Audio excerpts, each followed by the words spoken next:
Yamɗi 17 silmaji capanɗe tati yoni ɗo e Dakar, yamɗi 17 silmaji capanɗe tati to Paris. Tedduɓe bismillah e kabaruuji kekeɗi. Aissatou Ly. Mawɗiɗi Angola Emmanuel Macron hoorejo France woni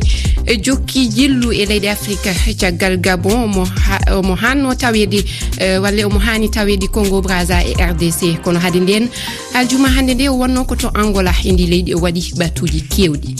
To Mauritanie Mohamed Ahmed Ould Ghazouani hoorejo leydi ndi andi ni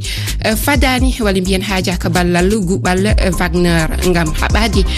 koliyankagal walla mbiyen terrorisme ɗum noon wi makko sellinta tan ko dileji jeeyi hoore muɗum. E on saha to Guinée laamu fadde ngu kañum ƴetti pellite kese ene tawa ɗin pellite haɗude yaltingol ñamanteɗi e ndi leydi faade e leyɗe goɗɗe fodde lebbi tati e heɗugol nannugol mobilaji koyɗe tati iwde e leyɗe goɗɗe faade Guinée. Heɗiɓe ko ɗum woni toɓɓe mawɗe ɗi en garan joni yajnude. Emmanuel Macron ene jokki jillu mum e leydi Afrique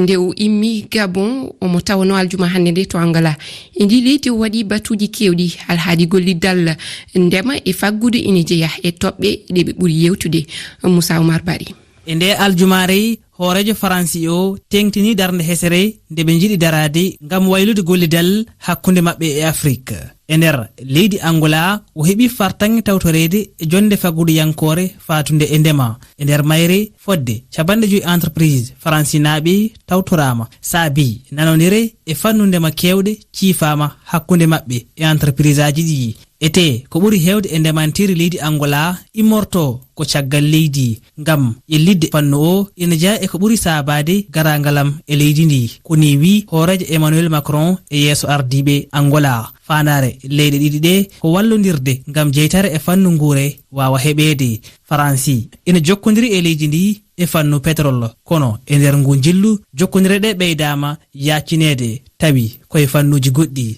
Caggal jewte e pellite ƴettaɗe Emmanuel Macron yetti Jean Lorenzo sabu wondemo dogowo koyɗe jaam hakkunde RDC e murtuɓe M23. Caggal Luanda hoorejo Faransi o jokki jillu makko to Brazzaville ngo jogori uddirde to Kinshasa. Yo non tigi Moussa Bari kono hade nden toon to Kinshasa la morde RDC seppoji kewɗi teskama indi leydi yontere hade makko yettade saabe mum noon hewɓe eni mettini nde wonno yiyande mabɓe France jinganta ko Rwanda ndi leydi ndi ganduɗa e wi RDC kañum wallata murtuɓe M23. To Mauritanie Mohamed Ahmed Ould Ghazouani hoorejo leydi ndi wi haajaka ballal guɓal walla mbiyen guɓal Wagner ngam haɓade koliyankagal ɗum woni terrorisme e wi hoorejo Mauritanie ko nguli ɗi ngari ko sellinde e jeytare maɓɓe e jangtore Aminata Kane. E nder jillu jagorɗo Russia Nouakchott lewru ɓennude dow Sergei Lavrov holliri fandare Russia wallodirde e Mauritanie ha tenti ko fati e konu ngam haɓude pelle jogiiɓe kaɓirɗe e diwal Sahel. Lewru caggal ɗum hoorejo Mauritanie rutti tuuma biɗo wonde o gollidat e fedde Wagner. Mercenaire naɓe Wagner e konu Mali koko dari haɓude kulliyankagal e rew leydi ndi. Hiɓe tuuma fitinaji siwilaji rew Mali e Centrafrique. Kanko Mohamed Ahmed Ould Ghazouani o wi wonde leydi Mauritanie sohlani ballal kono Russia ngam denka leydi mun. Gile hitande ujunnaji 2011 Mauritanie wayri e hebde hawande. Leyɗele ɗe hoddi hono Mali, Burkina e Niger kuliyankagal ina layi toon. Laamu Mauritanie wotino rawane pellital Nations Unies ko fati e dartingol werlogol Russia bombaji e Ukraine.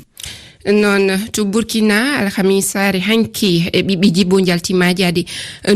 noddude ndenagu e noddude nguure nde wonno nde ngallure ene e uddere pelle jihadiyankoɓe gila lebbi kewɗi hande e ɗi ñalaɗi cakkitiɗi yeruɗi majireji matama e nokkuji kewɗi Burkina. Banel Hawa. Yimɓe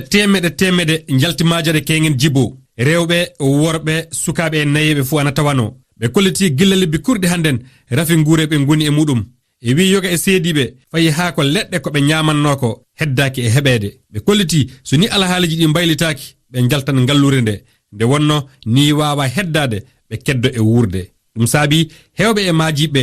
jaltide e dikuji mumen hollude yiɗi yaltude jibo fade ɗi maajireji e ley beete nde hippande e ngallure nde saabi ke wargo VDP goto ngallure jibo diwal sahal leydi ndi ana e uddere jihadiyankoɓe gilla lewru jetto ɓordu e hitande ƴaɓɓine nde ko walda e jibo hecci keygen ɓiɓɓe japaga e ley diwal tappowa diwal do funnangue leydi ndi kañum en ɗum jalti majade hollude tafon balligo mum en fewde e parcaga ndi ngendi kippande e timmode lewru ƴaɓɓindu e ɗi majireji alalbar nde yimɓe jappaga kolli mette mum en e ɓeydegol rafi ndenagu e diwal maɓɓe ngal caggal ɗum noddude laamu leydi ndi waɗa ko wawi yallan ndenagu diwal ngal ana tabita saabi rafi ndenagu e leydi Burkina Faso gure e ngalluje kewɗe goni hande e uddere pelle jihadiyankoɓe ɗe ko saboto rafi gure e egguru yimɓe uddinaji iwde e koɗorɗe mum en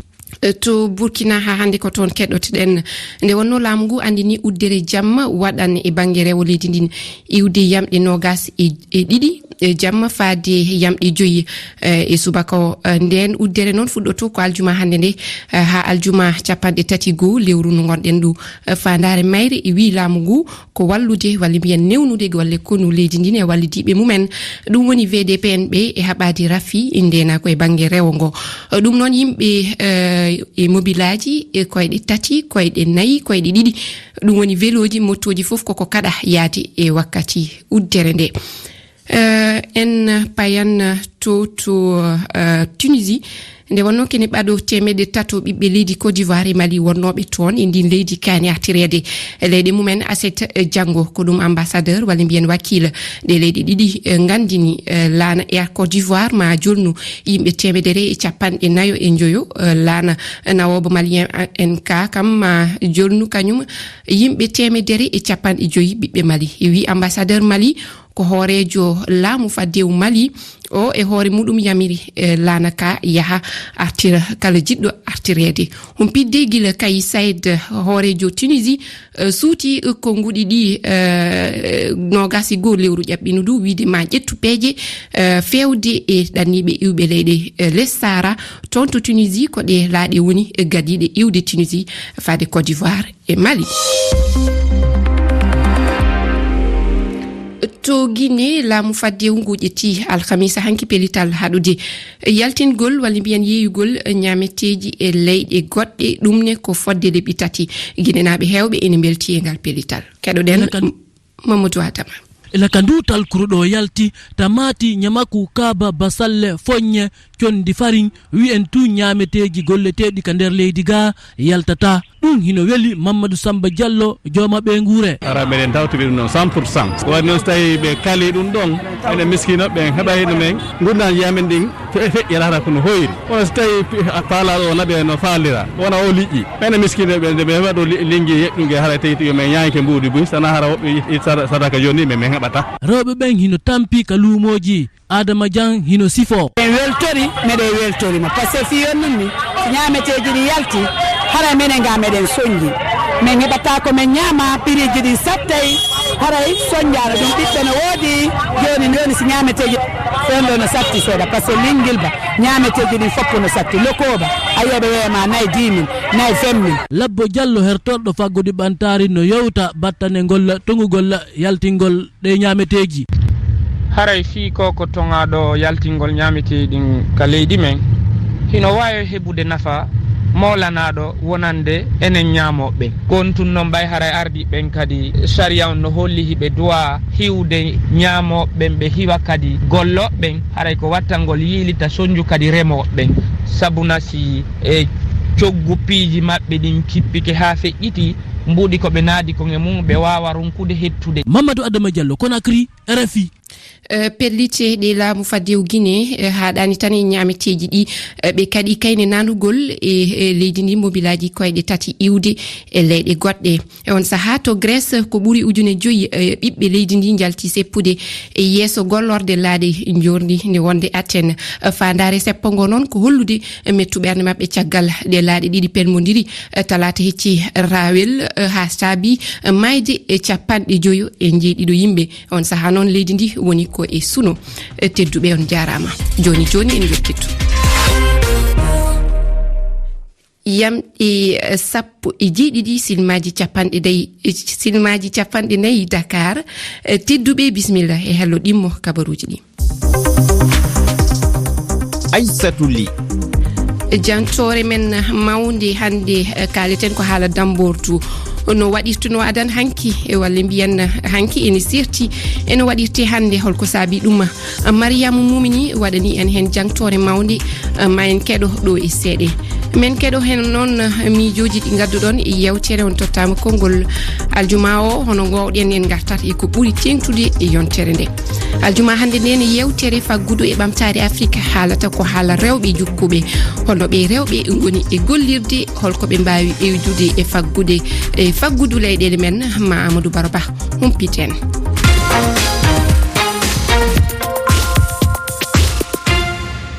Tedduɓe jangtore men mawde hande en jahat Cameroun haaldi ko yowi e dambordu ko waɗana yombayɓe e tawadi walle e tawade pulaku e ɗum laatino wajibi fijoji kewɗi certuɗe du alhaali ngodi hen. Joni noon hande waylitire wodunde e jamanu ene saabi ɗin fijoji alhaali jaati du dambordu waylitere mawde waɗi. Mariama Mumini waɗani en hen jangtore mawde. Najema waddu je sapama billahi lana lete galma dada nani wande ka mawni la jokkine jam amina jabunalle mana amariya. Dambordu ɗum finatawa nder finatawaji fulɓe Cameroun ɗum pijirle ɗe al'ada ha fuɗɗam jondetegal. Dambordu malla nangol nalle ɗo larani ɓiɗɗo debbo ko sukajo gorko mo meeɗai ɓangal. Aisha Nasuru. Dambordu ɗo ɗum amariya mai ɓe wadda mo ɗo joɗi ɓe ɗo sujji mo be yapendo en be famille gorko be famille debbo ɓe fuu ɓe hauta ɓe takkina mo lalle ɓe damba mo. Lalle ha dambordu ɗo kayum ɗo on ɗo yecca ke hande kam debbo man ɗo jotta ko warti o debbo manga. Gorko fuu ɗo dambe ha ɓangal mum aranal ɓeɗo wiya kadi o nasti nalle.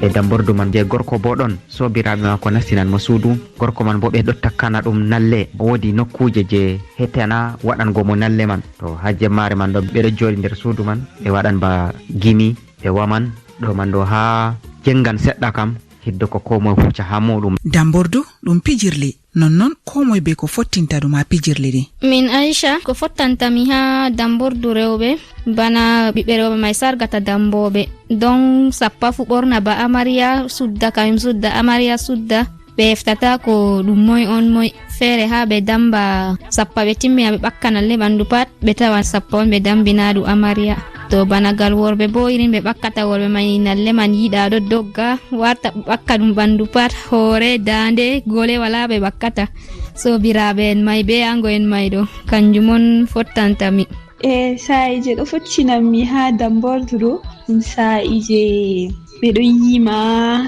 amariya bo ɗo woya sa'i mai on ɗo fottinami. Ɓe ɗo yimda amariya mantu kolo am e boyo yake mandu minin buduje en ɗo sobiraɓe en mako ɗo nde o ɗo sujji o larata moy on moy komoy faral lowina mo lalle man minin bo min ɗo ara min ucca mo bannin mai nga kanko fu o uccino goɗɗo feere no yake ɗon no ɓangano. Henni kadi addayi ha wuro Marwa lorti do dambordu no salirta ɓoyma. Dambordu wayne ɗo na ɓingel debbo man yaha suuɗoyo ɓe sobiraɓe makko ko ɗiɗo ɓe jaha ɓe suuɗo ha saare feere ɓe taka fularoɓe njiiɓan nalle ɗon jogi na odi andan ɗo harɓe ngoni goto man ardoto ɓe yaada ɓe maɓɓe ɓe fularoɓe man ɓe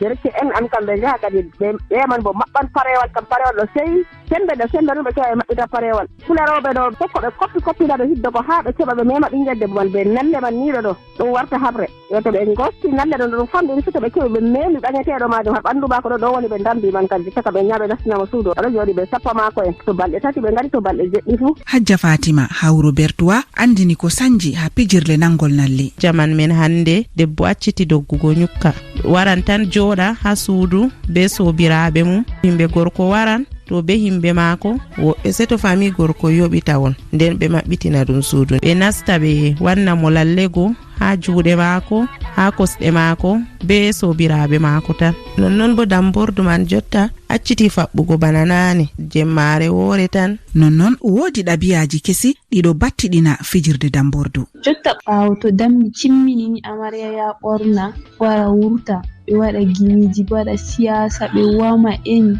ɓeɗo ɓedda bankwana bright. To nane ka to ɓe dambi debbo ɗo vurtugo kam wala fahinta ha to ɓe looti lalle dambordugo se wotugo suudu maako amma ɗabiyaji men hande ɓe damba ɓingel lora vurta fija ɓe damba ɓingel jemma veta ɓingel nasti fattude dilli takkugo nalle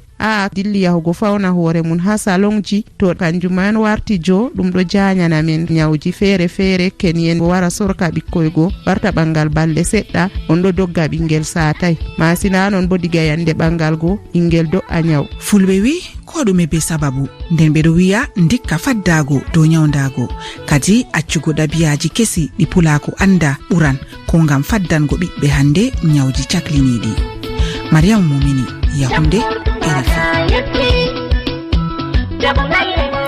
Mariam Mumini yettama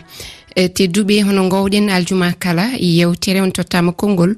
on gaddi miijoji mon e ko ɓuri tengtude e nde yontere keɗoɗen. guileɗe madi booli to Sinthiane Jamal waɗi ko fate toɓɓere men udditinde tuɗɗen hannde ko Tunisie ko waɗi ko toon ko hunde sofde ala ko ɓuri riwde yimɓe ma wonɓe e leydi wiidu ɓale fof e jaltu rewu ɗumen ndeysan ngalaɗo kucci ene jahara koyɗe ɗum ɗo ko hunde sofde e Afrique ni hoori mum foti ko jaggodirde foti ko tamadirde fotani riwde goɗɗo surtout noon Afrique naji président ji ɗin poti wattude hakkillaji e ɓiɓɓe Afrique naɓe ɓe toppito ɗumen. Hawa Diallo ɗo he pare gartanmi koye sungoji baɗɗi Nigéria eɗen mbiya président gañiɗo yo jogor jaam yo Allah hokku ɗum no liggori leydi ndi hayso wawan ittude caɗele ko won toon ko fof ko woni prioritaire ji ɗi ko yo walluɓe he ɗum to banggal sécurité sukaɓe jooɗiɓe ɓe gollani yo walluɓe ɗi sukaɓe warteɓe to école Boko Haram en no abbitani population no wara ɗum ɗon fof yoɓe gueto ɓe tinno ɓe daro hen no feewi ko ɗum ɗon ɓurta wonde toon toɓɓe baɗɗe prioritaire ji ɗi Nigéria ne tawa leyɗele joguiɗe kalis kono noon sa laari ta kadi leydi mumen ndi ñakki sécurité no feewi e golle ɗum noon yoɓe daro ɓe balla population o.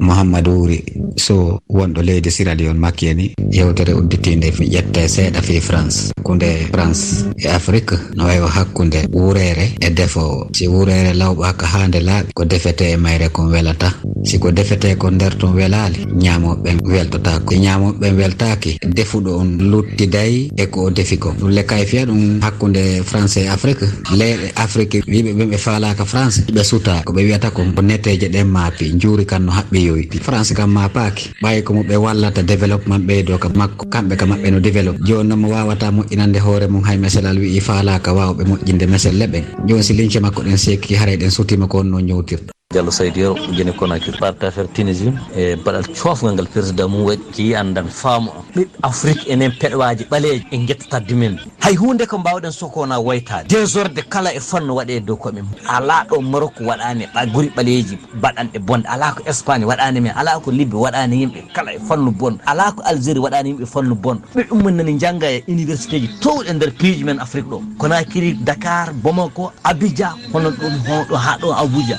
ruttoɓe jooɗe mbara ɓiɓɓe leydi meɗen mere men kono ɓaadi ko gulali e ɗeɗo président ji ɗe guittanta yimɓe demenna goto fof defande intérêt poche mum e ɓiɓɓe muɗum. Aissatou Ly tedduɓe on jarama en jettima e kaddi ndi ene jeeya noon e toɓɓe mawɗe ɗe Emmanuel Macron hoorejo France ne wonno tawano aljuma hande nde to Angola e ndi leydi o waɗi batuji kewɗi alhaali gollidal ndema e faggudu ene tawa e toɓɓe ɗe o yewtidi ko wona ɗum to Mauritanie hoorejo leydi ndi hande ni ha jaka ballal guɓal Wagner gam haɓade terrorisme ɗum noon e wi makko sellinta tan ndi leydi jeeyi hoore muɗum tedduɓe min jetti on e heɗogol mon lobbol min jettimo kanko keddo e karallagal ngal kanko woni Saliou Diawo a yettama Seydi Diawo keddo serma on yettama kala jiddo hettadi kabaruji di ene wawi natti e lowre fefe tobbere refi tobbere fere so dum ala e application pi radio joni en payat hedaji yewtere faggudu e bamtare Afrique aljuma hande non Amadou Barba halata ko hala rewbe jukkube